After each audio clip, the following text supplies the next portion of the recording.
তাদের যে সম্পত্তি, সেই সম্পত্তি তারা দখল করে রয়েছে, বেদখল করে আছে, তারা এখন থাকার জায়গা নেই।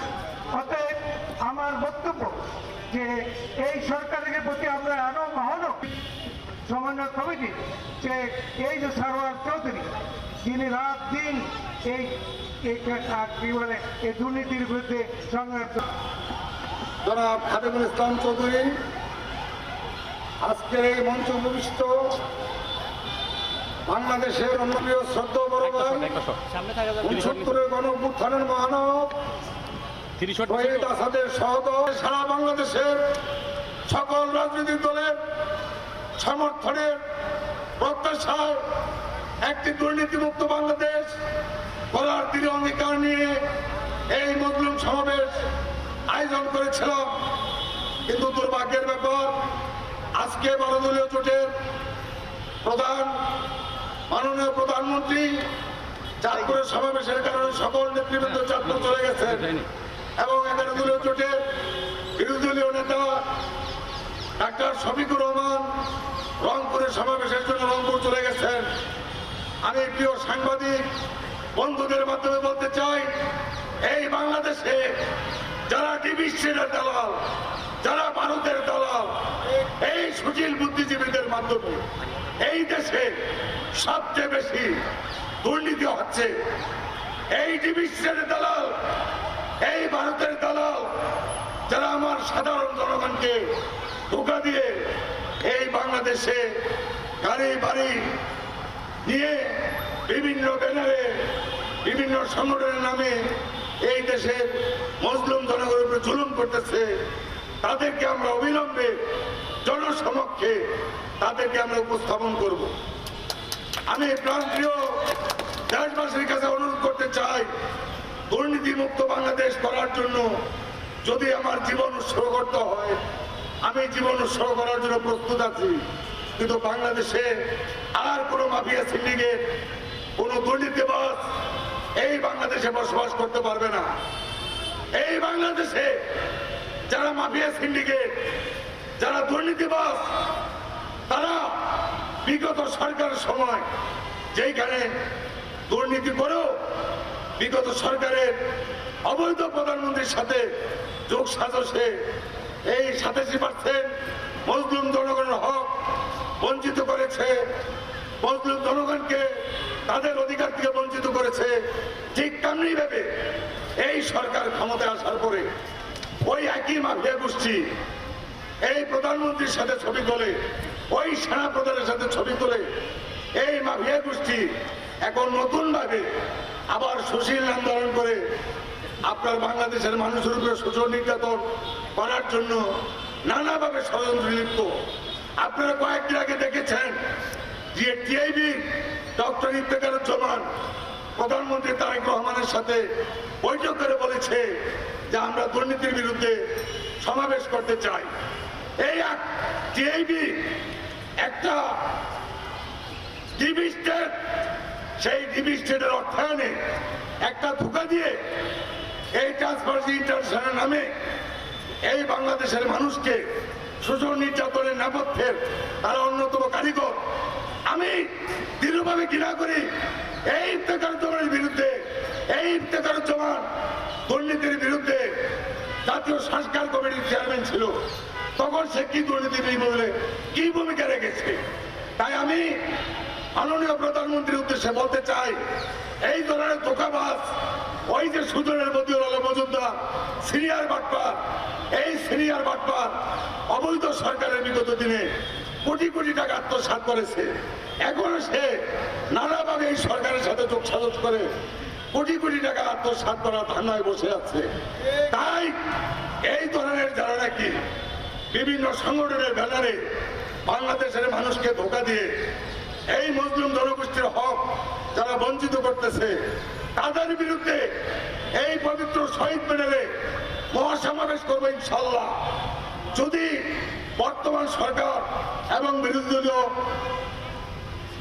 দল এই দুর্নীতির বিরুদ্ধে, আমাদের 11 দফা বাস্তবায়নের বিরুদ্ধে পুরো গণমিশি করে আমরা বাংলাদেশের 87% মুসলিম জনগণকে নিয়ে মহাসমাবেশ করব।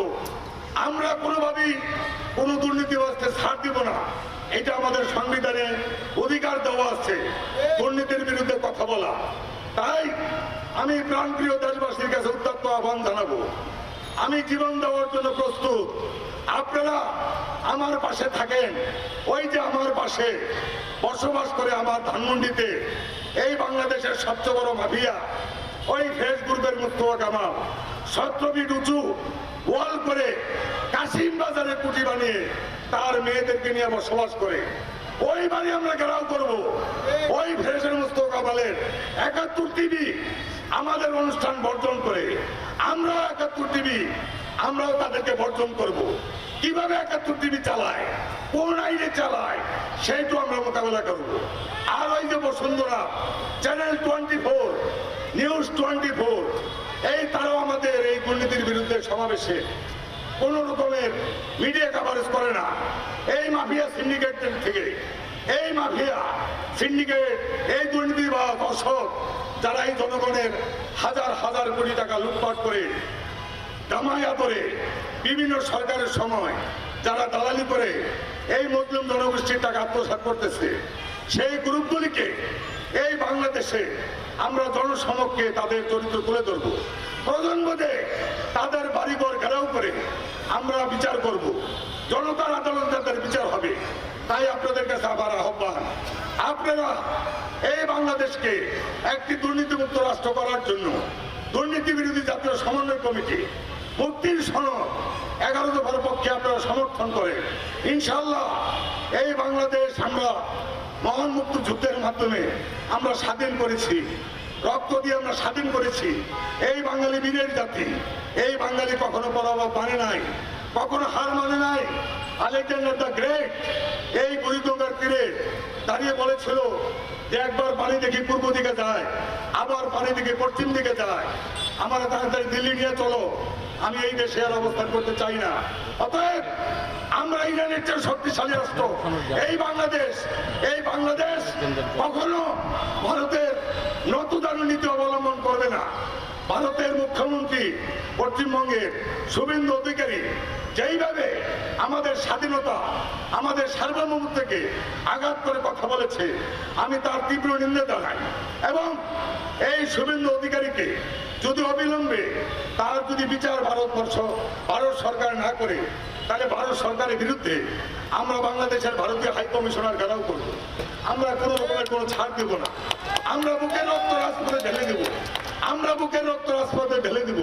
কিন্তু বাংলাদেশে কোনো রয়ের দালাল, ওই ইসরায়েলের দালাল, ওই ডিপ স্টেটের দালাল আমরা এই দেশে থাকতে দেব না। এই বাংলাদেশ একটি স্বাধীন সার্বভৌম রাষ্ট্র। আপনাদের মাধ্যমে আমি প্রাণপ্রিয় দেশবাসীকে আমি মিডিয়ার মাধ্যমে অনুরোধ করতে চাই, আপনারা ভয় পাবেন না। মাত্র 13% অসৎ দুর্বৃত্ত মাফিয়া সিন্ডিকেট এই দেশটাকে লুটিপুটি খাচ্ছে। তাদের প্রভাবে আমার এই 87% মুসলিম জনগোষ্ঠী আজকে তাদের অধিকার থেকে বঞ্চিত। আমার পাশে বসে আছে এই প্রতিবন্ধী ভাইয়েরা, রাস্তায় ঘুমায়, অন্যের সাহায্য তারা চলতে পারে না। অথচ এই প্রতিবন্ধীদের জন্য, এই মুসলিম জনগোষ্ঠীর জন্য আমাদের সরকারও বাপের টাকায় বাংলাদেশের উন্নয়ন হয় নাই। বাংলাদেশের উন্নয়ন হয়েছে বিদেশি ঋণে। সেই ঋণের বোঝা আমার মাথার উপরে আছে, প্রত্যেকটা জনগণের মাথার উপরে আছে। তাই আমি আজকের এই সমাবেশ থেকে পরিষ্কার বলতে চাই, এই সরকারি দল, বিরোধী দল এবং অন্যান্য দল বিগত দিনে আপনারা যেই ভুল করেছেন, যেই ভুলের জন্য আজকে একটা স্বাধীন সার্বভৌম রাষ্ট্র আমরা আমাদের জনগণের বাঁচার অধিকার থেকে বঞ্চিত, আপনারা সংশোধন হয়ে যান। আজকে আপনারা আমাদের সভামঞ্চে আপনাদেরকে সমর্থন করার জন্য অনুরোধ করেছিলাম। আজকে আপনারা একটা জনগণ, একটা দলের প্রতিনিধি আমাদেরকে আসে সমর্থন করে নাই। এটা আমার জাতির জন্য অনেক লজ্জা, অনেক দুর্ভাগ্যের। এই আপনাদের নেতৃত্বে আগামী দিনে আমরা একটা সুখী সমৃদ্ধিশালী বাংলাদেশ গড়ে তুলব, এই অঙ্গীকার ব্যক্ত করে আপনাদের সবাইকে সালাম জানিয়ে আমি আমার এই সংক্ষিপ্ত বক্তব্য এখানে শেষ করলাম। আল্লাহ হাফেজ। অমর হোক আমার দেশ, প্রিয় জন্মভূমি বাংলাদেশ।